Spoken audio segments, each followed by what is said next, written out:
Hello दोस्तों, नमस्कार। स्वागत है एक बार फिर से आप सभी का अपने प्रिय चैनल पर। दोस्तों, आपको बता दें जो अभी की सबसे बड़ी खबर आ रही है, जहां पर अब पाकिस्तानियों ने शहबाज शरीफ को कह दिया है भारत के लिए दरवाजा खोलने को तभी दूर हो पाएगी कंगाली। जी हां दोस्तों, सबसे बड़ी खबर आपको बताएंगे, जहां पाकिस्तानी अब सड़कों पर उतर गए हैं शहबाज शरीफ के खिलाफ, भारत को लेकर दे रहे हैं बयान। जी हां दोस्तों, साथ ही साथ आपको बताएंगे जहां मुल्क कंगाल और बादशाह हुआ फरार। जी हां दोस्तों, साथ ही बताएंगे जहां पर अमेरिकी अरबपति ने माना भारतीय अर्थव्यवस्था का लोहा, कहा पूरी दुनिया देखेगी भारत की ग्रोथ की तूफानी रफ्तार। बताएंगे दोस्तों किसने ये बातें कही हैं। साथ ही दोस्तों 12 करोड़ किसानों के लिए सबसे बड़ी खुशखबरी की खबर, तो हर तरह की जानकारी आपको बताने वाले हैं, तो आराम से बने रहेगा वीडियो के अंत तक। और अभी खबरों में आगे बढ़ने से पहले हमेशा की तरह अपने भारतीय सेनाओं का जमकर समर्थन करते हैं दोस्तों, और मानते हैं कि पूरे विश्व में भारतीय सेना नंबर 1 सेना है। और मेरा भारत महान है, तो इस वीडियो को भी कर दीजिए लाइक, चैनल को कर दीजिए सब्सक्राइब, बेल आइकन दबाइए, साथ ही कमेंट बॉक्स में लिख दीजिएगा जय हिंद। जी हां, तो चलते हैं पहली और सबसे बड़ी खबर की तरफ, जहां भारत के लिए खोल दो दरवाजा, दूर हो जाएगी कंगाली। जी हां, पाकिस्तानी विशेषज्ञ ने शहबाज से लगाई गुहार। बता दें पाकिस्तान की अर्थव्यवस्था तबाह हो चुकी है और उसके दोस्त भी कर्ज देने से मना कर रहे हैं। पाकिस्तान के प्रधानमंत्री शहबाज शरीफ खुद ही कबूल कर चुके हैं कि उन्हें ना चाहते हुए भी कर्ज की भीख मांगनी पड़ रही है। पाकिस्तान को IMF भी कर्ज देने से किनारा कर रहा है। पाकिस्तान सरकार 170 अरब रुपए के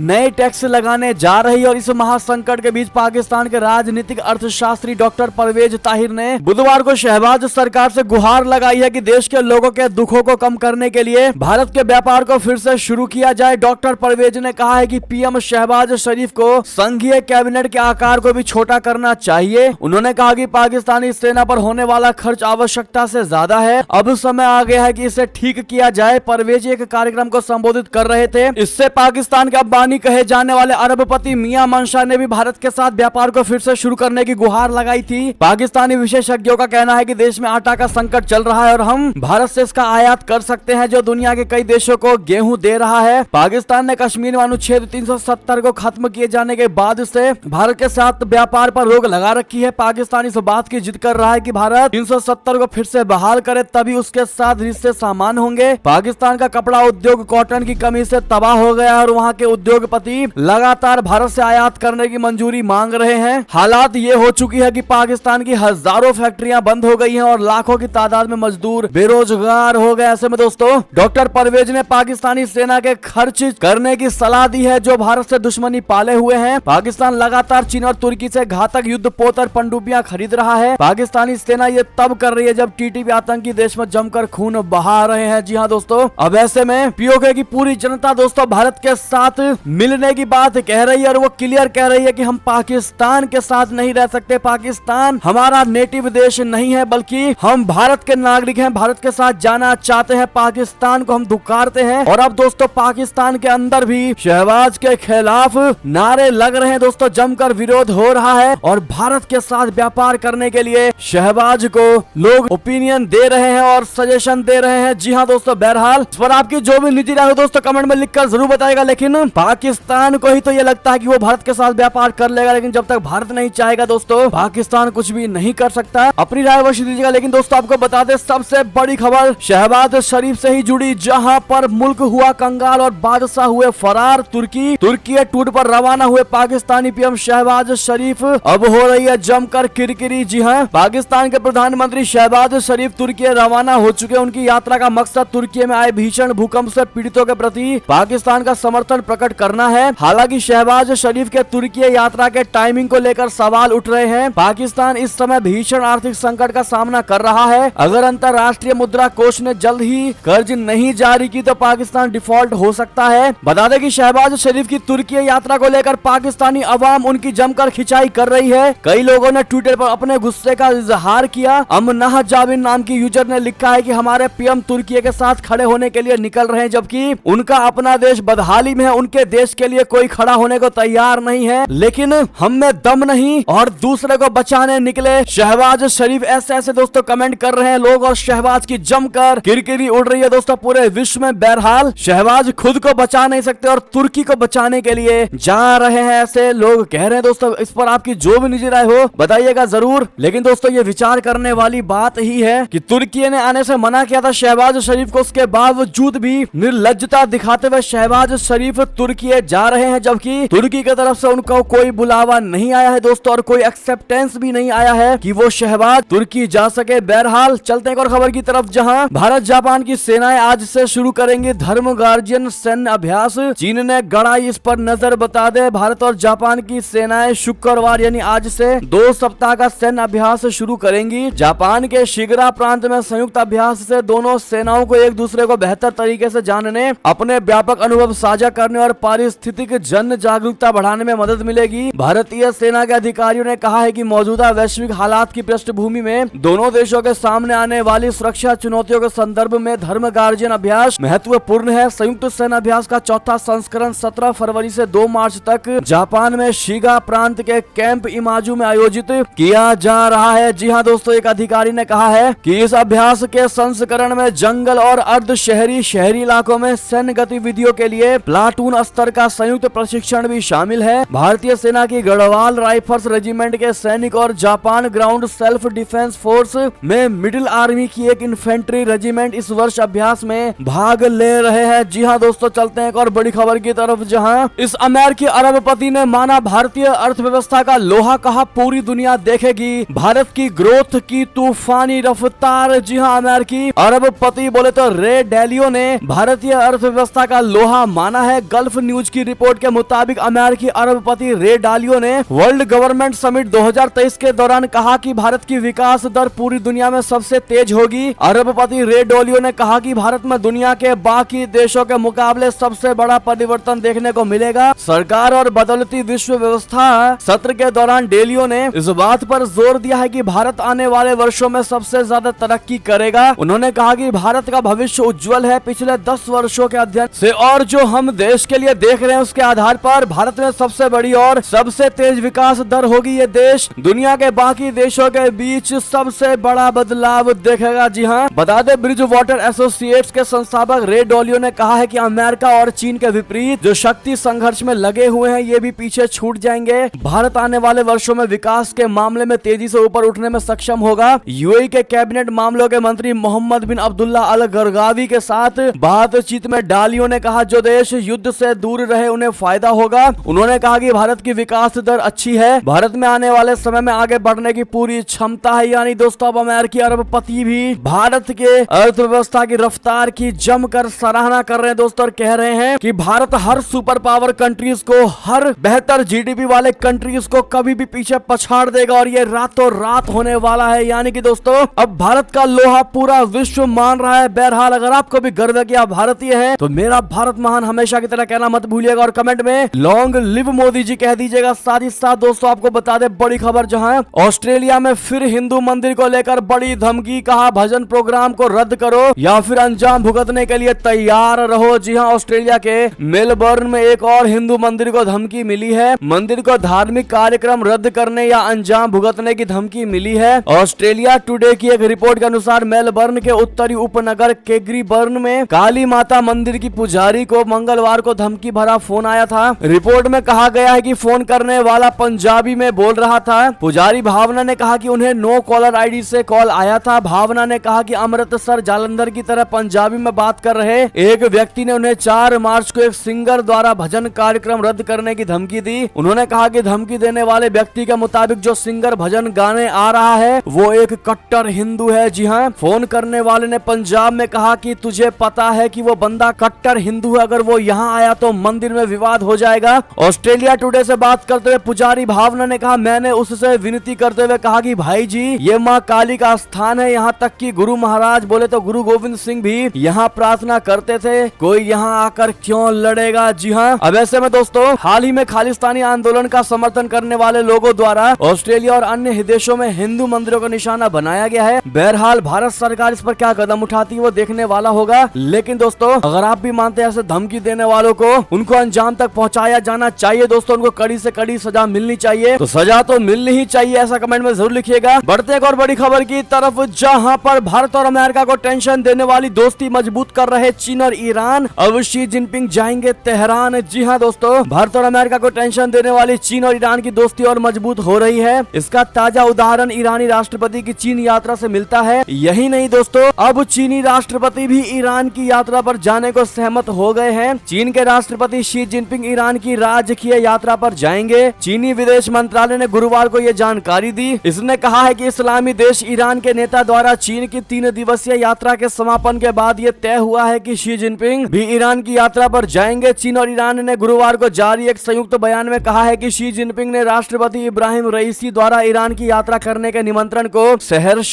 स्वीकार किया है। इस दौरान दोनों देशों ने एक संयुक्त बयान जारी कर अमेरिका पर जमकर भड़ास निकाली है। दरअसल ईरानी अपने परमाणु कार्यक्रम को लेकर सख्ती से अमेरिकियों का प्रतिबंध झेल रहा है। जी हाँ दोस्तों, वैसे में पहले ईरान का 20 साल बाद दोस्तों चीन में आना और अब चीन का यानी चीनी राष्ट्रपति जिनपिंग का ईरान जाना दिखाता है कि इनके बीच में कितनी मधुरता से रिश्ते स्थापित हो चुके हैं। बहरहाल भारत के लिए भी ये टेंशन की बात और अमेरिका के लिए तो है ही। चलते अगली बड़ी खबर की तरफ, जहां पाकिस्तान के पूर्व आर्मी चीफ बाजवा के खिलाफ तुरंत हो जांच। जी हां, इमरान खान ने लिखा लेटर पत्र। जी हां, पाकिस्तान के पूर्व प्रधानमंत्री इमरान खान ने गुरुवार को राष्ट्रपति आरिफ अलवी से पूर्व सेना प्रमुख के रूप में बार बार पद की शपथ का उल्लंघन करने के लिए सेवानिवृत्त जनरल कमर जावेद बाजवा के खिलाफ तत्काल जांच करने के लिए कहा। 14 फरवरी को लिखे एक पत्र में इमरान खान ने बताया है कि 4 बार पूर्व सेना प्रमुख ने कथित रूप से संविधान का उल्लंघन किया। इसके अलावा 9 फरवरी को जावेद चौधरी के कॉलम का भी हवाला दिया गया। पीटीआई नेता शिरीन मजारी ने भी अपने ट्विटर अकाउंट पर लेटर की तस्वीरें साझा करते हुए अपने पार्टी प्रमुख के कदम की घोषणा की। चौधरी के कॉलम का हवाला देते हुए इमरान खान ने लिखा है कि जनरल बाजवा ने पत्रकार जावेद चौधरी के सामने स्वीकार किया था कि अगर इमरान खान सत्ता में बने रहे तो हम इसे काफी खतरनाक मानते हैं। उन्होंने कहा कि जनरल बाजवा से ये पता लगाना महत्वपूर्ण होगा कि उन्होंने किसे हम कहा था। पूर्व प्रधानमंत्री ने सवाल उठाया कि किसने उन्हें यानी जनरल बाजवा ने को ये तय करने की शक्ति दी कि एक निर्वाचित प्रधानमंत्री यानी इमरान खान को कथित रूप से देश के लिए खतरा है अगर वो सत्ता में बने रहे तो। जी हाँ, चलते हैं दोस्तों अगली बड़ी खबर की तरफ, जहां फिजी के प्रधानमंत्री ने भारत को बताया अपना पुराना दोस्त। चीन के सवाल पर दे दिया बड़ा जवाब। बता दें, भारतीय विदेश मंत्री जयशंकर जी 12वें विश्व हिंदी सम्मेलन में शामिल होने के लिए 3 दिवसीय यात्रा पर फिजी पहुंचे हैं। सम्मेलन के दूसरे दिन यानी गुरुवार को फिजी के प्रधानमंत्री सितविनी राबुका और भारतीय विदेश मंत्री जयशंकर जी ने एक संयुक्त प्रेस वार्ता की। इस दौरान राबुका ने भारत को अपना पुराना दोस्त बताया। दोनों देशों के बीच वीजा छूट समझौते पर हस्ताक्षर हुए। प्रेस कॉन्फ्रेंस के दौरान जब फिजी के प्रधानमंत्री राबुका ने चीन के बारे में पूछा गया तो वो गुस्सा हो गए। उन्होंने कहा कि जो यहाँ मौजूद ही नहीं उसके बारे में बात करना सही नहीं है। हमारे पास पुराने मित्र हैं, नए मित्र को खोजने की दरकार नहीं है। फिजी के प्रधानमंत्री ने कहा, हमें लगता है कि जो मौजूद नहीं है उसके बारे में बात करना अच्छी आदत नहीं है। हमने हमारे बीच आपसी सहयोग पर चर्चा की और इतनी बड़ी ताकत और अर्थव्यवस्था हमसे बात कर रही है, ये हमारे लिए बहुत बड़े सौभाग्य की बात है। राबुका ने कहा कि हमारे पास पुराने अच्छे मित्र हैं और नए मित्र खोजने की आवश्यकता नहीं है और इस क्षेत्र में कोई नए मित्र नहीं है। हम भारत के मित्र रहे हैं, हम अपने संबंध बरकरार रखेंगे। जी हाँ, दोस्तों इनडायरेक्टली इन्होंने ना कहते हुए भी चीन को नया दोस्त यानी कि चीन उनका कोई दोस्त ही नहीं है, इस तरीके का इनडायरेक्टली जवाब दे दिया है और कह दिया है कि भारत हमारा पुराना दोस्त है और उससे हमारी बात चल रही है, वही सबसे बड़ी बात है और इतनी बड़ी अर्थव्यवस्था हमसे बात कर रही है, इससे बड़ा कुछ नहीं हो सकता। यानी कि भारत को बड़ा अर्थव्यवस्था माना गया है इस देश के द्वारा। ऐसे में दोस्तों फिजी के प्रधानमंत्री को आप लोग थैंक यू जरूर कह दीजिएगा। चलते हैं और बड़ी खबर की तरफ, जहां फिर बौखलाया चाइना। अमेरिका की 2 रक्षा कंपनियों पर लगाया प्रतिबंध। ताइवान को हथियारों की बिक्री पर की कार्रवाई। बता दें, ताइवान को हथियारों की बिक्री करने वाली 2 अमेरिकी रक्षा कंपनियों पर चीन ने प्रतिबंध लगा दिया है। चीन के वाणिज्य मंत्रालय ने गुरुवार को कहा है कि उसने लॉकहीड मार्टिन कॉर्प और रेथियन टेक्नोलॉजीज कॉर्प को अविश्वसनीय संस्थाओं की सूची में डाल दिया है। ये प्रतिबंध इन रक्षा कंपनियों को चीन से संबंधित आयात और निर्यात गतिविधियों में संलग्न होने से रोकते हैं। इससे पहले चीन ने बीते साल फरवरी में ताइवान को $100 मिलियन के हथियारों की बिक्री पर भी 2 फर्मों पर प्रतिबंध लगाया था। चीन के विदेश मंत्रालय ने कहा था कि यह बिक्री चीन के रक्षा हितों को कमजोर करती है और चीन अमेरिका संबंधों और ताइवान में शांति और स्थिरता को गंभीरता से कम करती है। साथ ही साथ दोस्तों बता दें आपको, जहां पर पाकिस्तान से एक और बड़ी खबर है, जहां पर तेल महंगा होने के बाद दोस्तों लोगों ने गधों पर बैठ करके अपनी सवारी की और पाकिस्तान की शहबाज शरीफ सरकार को दिखा दिया है आईना। जी हाँ दोस्तों, आर्थिक तंगी की मार झेल रहे पाकिस्तान में इन दिनों पेट्रोल की कीमतें आसमान छू रही है। पाकिस्तान में पिछले 1 महीने में शहबाज शरीफ सरकार ने पेट्रोल के दाम में 50 रुपए प्रति लीटर से अधिक की बढ़ोतरी कर दी, जिसके बाद दोस्तों अब जनता परेशान हो गई है और पेट्रोल और डीजलों की कीमतों में भारी उछाल के बाद लोग तरह तरह के जुगाड़ लगा रहे हैं।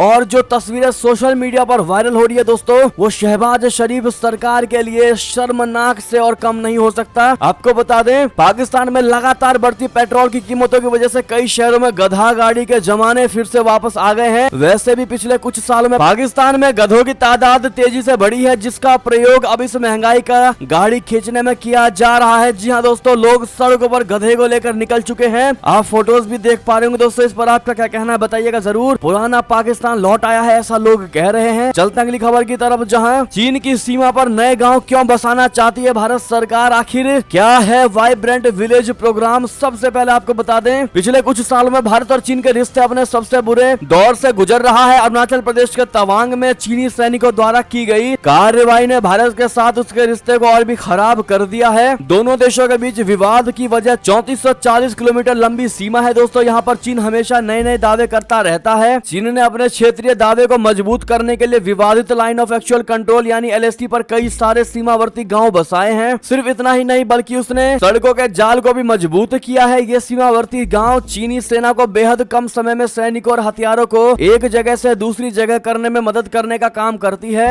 अब चीन की इन्हीं हरकतों के जवाब में भारत ने भी अपनी तैयारियां शुरू कर दी हैं। पिछले साल घोषित किए गए बजट में वित्त मंत्री निर्मला सीतारमण ने वाइब्रेंट विलेज प्रोग्राम का ऐलान किया है। इसी ऐलान को आगे बढ़ाते हुए अब केंद्र सरकार ने बड़ा फैसला लिया है। दरअसल मोदी कैबिनेट ने उत्तर के 4 सरहदी राज्यों में वाइब्रेंट विलेज योजना को मंजूरी दे दी है। बुधवार यानी 15 फरवरी को पीएम मोदी की अध्यक्षता में केंद्रीय कैबिनेट की बैठक हुई। इस बैठक में कई योजनाओं को मंजूरी दी गई। बैठक के बाद किए गए एक प्रेस कॉन्फ्रेंस में केंद्रीय मंत्री अनुराग ठाकुर ने बताया है कि मंत्रिमंडल में वाइब्रेंट विलेज प्रोग्राम के लिए 4800 करोड़ रुपए आवंटित करने की योजना को मंजूरी दी गई है, जिसमें 2500 करोड़ रुपए सड़कों के निर्माण पर खर्च किया जाएगा। और ये बजट वित्तीय वर्ष 22-23 और 25-26 के लिए है। चलते हैं दोस्तों अगली बड़ी खबर की तरफ, जहां सोवियत रशिया की तरह कम्युनिस्ट चीन का अंत इतिहास के राख के ढेर पर होगा। जी हाँ, निक्की हेली की चीन को खरी खरी। जी हाँ, अमेरिकी राष्ट्रपति चुनाव के लिए अपनी दावेदारी पुख्ता करने उतरी भारतीय मूल की रिपब्लिकन नेत्री निक्की हेली ने अपने तेवरों से जता दिया है कि चीन को लेकर उनके तेवर कड़क और उग्र रहने वाले हैं। निक्की हेली ने कहा है कि सोवियत रशिया की तरह ही कम्युनिस्ट चीन का अंत भी इतिहास की राख के ढेर पर होगा। निक्की हेली ने राष्ट्रपति पद के लिए अपनी दावेदारी की घोषणा करने के बाद अपने पहले सार्वजनिक संबोधन में बीजिंग को सख्त चेतावनी दी। अमेरिका की ओर से चीन के विशाल जासूसी बैलून को अमेरिकी वायु सीमा में गिराने जाने के बाद दोनों देशों के रिश्ते तनावपूर्ण हो चुके हैं। जी हाँ, भारतीय मूल की 51 वर्षीय रिपब्लिकन नेता निक्की हेली साउथ कैरोलिना से 2 बार गवर्नर रह चुकी हैं। इसके अलावा वे संयुक्त राष्ट्र में अमेरिका की राजदूत भी रही हैं। निक्की हेली ने रिपब्लिक पार्टी की ओर से राष्ट्रपति चुनाव में उतरने का भी ऐलान किया है। चलते हैं दोस्तों अगली खबर की तरफ, जहां कुनो नेशनल पार्क में चीतों को मिलेंगे नए साथी। 18 फरवरी को आएंगे 12 नए चीते। जी हाँ दोस्तों, कुनो नेशनल पार्क में चीतों को नए साथी मिलेंगे। विलुप्त हो चुके चीतों को हिंदुस्तान में वापस बसाने की मुहिम आगे बढ़ने वाली है। इसके दूसरे चरण में 12 और चीतों को भारत लाया जा रहा है। इस बार सभी चीते दक्षिण अफ्रीका से आने वाले हैं। पिछले साल 17 सितंबर को अपने जन्मदिन के मौके पर भारत के प्रधानमंत्री नरेंद्र मोदी जी ने देश को जो सौगात दी थी, उसमें अब एक और अध्याय जुड़ने वाला है। उस दिन जब पीएम मोदी जी ने नामीबिया से आए 8 चीतों को मध्य प्रदेश के कुनो नेशनल पार्क में आजाद छोड़ा था, तो देश के वन्य जीवन के इतिहास में एक नए युग की शुरुआत हुई थी। अब इन चीतों को नया दोस्त मिलने जा रहे हैं। इसका ऐलान करते हुए केंद्रीय वन और पर्यावरण मंत्री भूपेंद्र यादव ने कहा है कि पीएम मोदी के विजन और प्रयासों का नतीजा अब दिखने लगा है। प्रोजेक्ट चीता के तहत 18 फरवरी को कुनो नेशनल पार्क में 12 नए चीतों को छोड़ा जाएगा। इस बार सभी चीते दक्षिण अफ्रीका से लाए जा रहे हैं। इनमें 7 नर चीता हैं जबकि 5 मादा चीता शामिल है। इन 12 चीतों के आगमन के बाद अब पार्क में चीतों की कुल संख्या 20 हो जाएगी। चीता प्रोजेक्ट के प्रमुख SP यादव ने ABP न्यूज को बताया है कि इन चीतों को भारत लाने के लिए वायुसेना के विशेष विमान ने कल सुबह हिंडन एयरबेस से उड़ान भरी थी। ऐसे में दोस्तों उन चीतों को भारत में आने के लिए मोस्ट वेलकम टू इंडिया जरूर कह दीजिएगा। चलता अगली खबर की तरफ दोस्तों, जहां कई देशों के आर्थिक संकट के बीच वर्ल्ड बैंक के प्रमुख का बड़ा इस्तीफा उत्तराधिकारी को लेकर शुरू हुई हलचलें बता दें। डेविड मलपास ने घोषणा की है कि वो जलवायु परिवर्तन नीतियों को लेकर राष्ट्रपति जो बाइडेन के प्रशासन के साथ अनबन के बाद विश्व बैंक के अध्यक्ष पद से इस्तीफा दे रहे हैं। उन्होंने बुधवार को कहा है कि वो अपने 5 साल के कार्यकाल की समाप्ति से 10 महीने पहले जून में अंतर्राष्ट्रीय विकास संस्थान छोड़ देंगे। गौरतलब है कि उन्होंने अपने इस्तीफे की घोषणा ऐसे समय में की है जब दुनिया भर के कई देश गंभीर वित्तीय समस्याओं का सामना कर रहे हैं। विश्व बैंक का प्रमुख नियुक्त करना अमेरिकी राष्ट्रपति का विशेषाधिकार है। जो बाइडेन मलपास के उत्तराधिकारी की नियुक्ति करेंगे। आगे चलते हैं दोस्तों अगली खबर की तरफ, जहां चुनाव से ठीक पहले सीएम कोनराड संगमा की पार्टी एनपीपी से क्यों तोड़ा गठबंधन मेघालय में, अमित शाह जी ने बताई इसकी बड़ी वजह। बता दें केंद्रीय गृह मंत्री अमित शाह जी मेघालय चुनाव को लेकर नॉर्थ तुरा में गुरुवार को पहुंचे। उन्होंने इस दौरान चुनावी रैली में कहा है कि इलेक्शन से पहले बीजेपी ने कोनराड संगमा की पार्टी नेशनल पीपुल्स पार्टी यानी एनपीपी से अपना गठबंधन तोड़ दिया ताकि वो सभी 60 विधानसभा सीटों पर चुनाव लड़ सके और मजबूत बनकर उभर सके। अमित शाह जी ने राज्य में भ्रष्टाचार को खत्म करने का वादा करते हुए लोगों से बीजेपी को वोट देने की अपील की है। उन्होंने कहा है कि राज्य सरकार के कुप्रबंधन और भ्रष्टाचार के कारण 2022-23 में घाटा 1849 करोड़ रुपए का था। ये मेघालय जैसे छोटे राज्य के लिए एक बहुत बड़ी राशि है। भारतीय रिजर्व बैंक की एक रिपोर्ट के अनुसार मेघालय देश में सबसे धीमी गति से विकास कर रहा है। साथ ही साथ दोस्तों आपको बड़ी खबर बता दें, जहां नीतीश कुमार को पीएम फेस बनाने का था प्लान, पर तेजस्वी क्यों कर रहे देश भर में दौरे। जी हां, बिहार की राजनीति में बीते कुछ समय से कयासों का दौर चल रहा है। कभी कहा जाता है कि नीतीश कुमार अपने कार्यकाल के बीच में ही सीएम पद तेजस्वी यादव को दे सकते हैं, फिर नीतीश कुमार इन कयासों को ये कहकर विराम लगाते हैं कि 2025 का चुनाव तेजस्वी यादव की लीडरशिप में लड़ा जाएगा। इसकी वजह ये भी बताई जाती है कि नीतीश कुमार 2024 में पीएम नरेंद्र मोदी को चुनौती देने की तैयारी में और विपक्ष के प्रधानमंत्री फेस बन सकते हैं। हालांकि पिछले कुछ दिनों से तेजस्वी यादव भी बेहद एक्टिव दिखाई दे रहे हैं। वो दिल्ली के सीएम अरविंद केजरीवाल समेत कई नेताओं से मुलाकात कर चुके हैं। ऐसे में तेजस्वी की आशंकाओं को लेकर चर्चाएं चल रही है। बहरहाल दोस्तों नीतीश कुमार प्रधानमंत्री नरेंद्र मोदी जी को एज अ पीएम रिप्लेस कर पाएंगे। दोस्तों देखते हैं क्या कहती है हमारी भारत की जनता इस पर। साथ ही साथ दोस्तों अंतिम खबर की बात करें, जहां 12 करोड़ किसानों के लिए बड़ी खुशखबरी की खबर है। इस दिन आएगी 13वीं किस्त, चेक करें लिस्ट में अपना नाम बता दे। 13वीं किस्त का इंतजार कर रहे 12 करोड़ से अधिक किसानों के लिए बड़ी खुशखबरी है। केंद्र की मोदी सरकार किसान सम्मान निधि योजना की 13वीं किस्त 24 फरवरी को जारी कर सकती है। बता दें कि पीएम किसान की 12वीं किस्त 17 अक्टूबर 2022 को जारी की गई थी, जहां लगभग 80 मिलियन किसानों को 16,000 करोड़ जारी किए गए थे। आपको बता दें कि साल 2019 के अंतरिम बजट में केंद्र सरकार ने पीएम किसान योजना को लॉन्च किया था। अब ऐसे में दोस्तों पीएम किसान योजना के लिए लगभग 12 करोड़ से अधिक किसान रजिस्टर्ड हैं। 13वीं किस्त प्राप्त करने के लिए सभी पीएम किसान लाभार्थियों को अपना खाता ई-केवाईसी कराना अनिवार्य था। ई-केवाईसी पूरा करने की समय सीमा 10 फरवरी 2023 थी। बता दें कि पीएम किसान योजना के किस्त के लिए ई-केवाईसी जरूरी कर दिया गया है। जी हां दोस्तों, बहरहाल लिस्ट में आप अपना नाम भी चेक कर सकते हैं। बाकी सारी जानकारी दोस्तों हमने स्क्रीन पर दे दी, आप देख पा रहे होंगे। और ऐसे में ये थी अब तक की सारी बड़ी खबरें। आपको हमारी खबर कैसी लगी? आशा करता हूँ बहुत अच्छी लगी होगी। अगर थोड़ी भी अच्छी लगी तो इस वीडियो को अभी अपने भाई बंधुओं में व्हाट्सएप, फेसबुक, ट्विटर के जरिए पूरे भारत में शेयर करना बिल्कुल मत भूलिएगा। और दोस्तों अभी कर दीजिए इस वीडियो को लाइक, चैनल को कर दीजिए सब्सक्राइब, बेल आइकन दबाइए, साथ ही कमेंट बॉक्स में लिख दीजिएगा जय हिंद जय भारत। तो मिलते हैं आपसे अगली बड़ी खबर में दोस्तों, तब तक अपना ख्याल रखिएगा। आप सभी का बहुत बहुत धन्यवाद दोस्तों, साथ देने के लिए, साथ बने रहने के लिए। जय हिंद जय भारत।